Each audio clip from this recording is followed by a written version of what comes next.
Zacharias died on May 19, 2020 from cancer. Zacharias's life. Born in the Indian city of Chennai, formerly known as Madras, Zacharias came to faith in Christ through the ministry of Youth for Christ, and quickly developed a passion for evangelism. Following the family's relocation to Ontario, Canada in the late 1960s, Zacharias studied at Ontario Bible College to develop his skills as an evangelist. After serving as a district evangelist for the Christian and Missionary Alliance in Canada in southern Ontario, Zacharias studied for an MD under Norman Geisler and John Warwick Montgomery at Trinity Evangelical Divinity School. This experience proved significant in convincing him that American evangelicalism was losing its capacity to engage the intellectual issues that prevented reflective skeptics from coming to faith.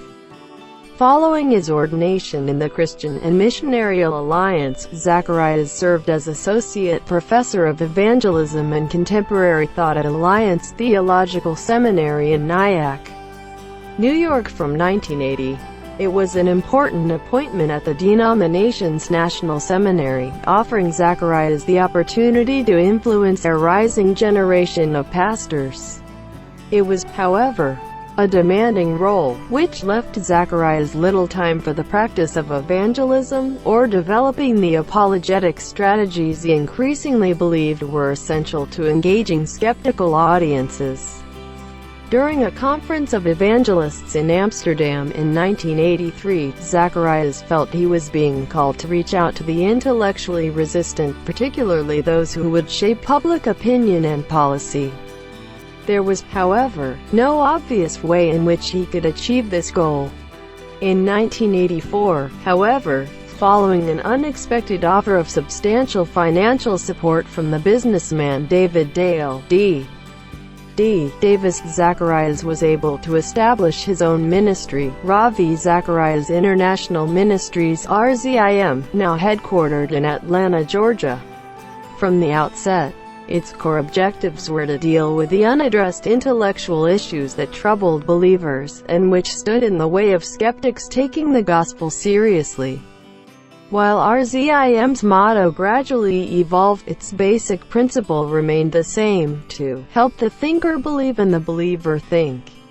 Zacharias's legacy for many today. These ideas are uncontroversial, yet they diverged significantly from mainstream evangelical approaches to evangelism in the 1980s, which often seemed anti-intellectual in their tone. Zacharias's reading of writers such as Norman Geisler, C.S. Lewis, and Francis Schaeffer persuaded him both of the importance of trying to connect the gospel with the life of the mind, as well as the importance of developing a range of apologetic approaches adapted to the different cultural locations of audiences. This latter concern lay behind the establishment of RZIM offices in various regions of the world, such as India, Singapore, South Africa, and the United Kingdom. Although sharing generic apologetic approaches and goals, each regional operation was sensitive and responsive to its own cultural location, and the distinct challenges and opportunities that these created. As evangelicalism became increasingly aware of the importance of rediscovering and reasserting the public truth of the gospel, Zacharias emerged as one of the leading exponents of the new concern to engage cultural and political opinion makers. Many would single out the First Veritas Forum at Harvard University in 1992 as marking a significant change in the apologetic landscape. Christian writers, including Zacharias, showed they were able to defend the rationality and relevance of the gospel in public debate. RZIM now began to develop a series of publications which engaged the questions raised about faith by intelligent unbelievers, most of which were written by Zacharias himself. Early examples include Can Man Live Without God? 1994, and Deliver Us from Evil, Restoring the Soul in a Disintegrating Culture, 1996. Zacharias's approach is to demonstrate that Christianity makes rational sense on the one hand, and is able to offer deeply satisfying existential answers to life's grand questions on the other. The success of his approach led Zacharias to explore a dialogue format, inviting his readers to enter into an imagined discussion between Christ and classic and contemporary cultural figures, including The Lotus and the Cross, Jesus Talks with Buddha 2001, and Sense and Sensuality, Jesus Talks with Oscar Wilde 2002.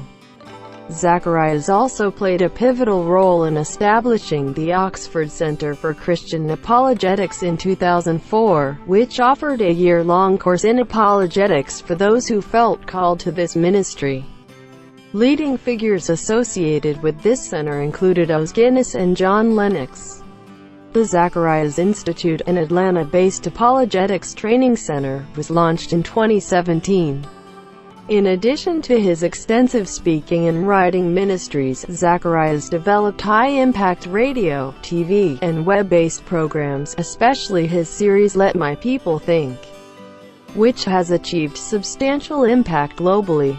Zacharias draws on a range of apologetic approaches which he weaves into his presentations. We have already noted the importance of Geisler, Lewis, and Schaeffer. This list can easily be extended to include writers such as G.K. Chesterton and Fyodor Dostoevsky. This shouldn't, however, be understood to imply that Zacharias is a derivative thinker, lacking originality. His 3-4-5 grid is a good example of his own distinct approach, which emphasizes the importance of a worldview's rationality, while insisting that its existential importance cannot be overlooked.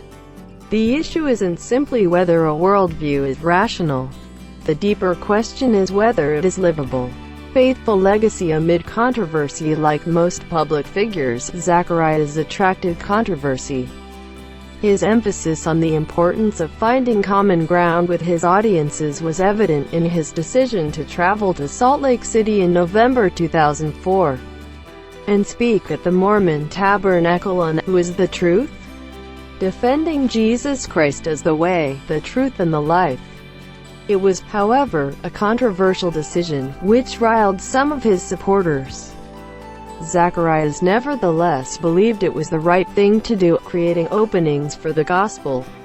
He returned to speak at the Tabernacle for a second time in January 2014. Zacharias's legacy is substantial, and is best seen in the many opinion shapers and policymakers who point to his influence as a turning point in their lives, and in the extensive public ministries of RZIM.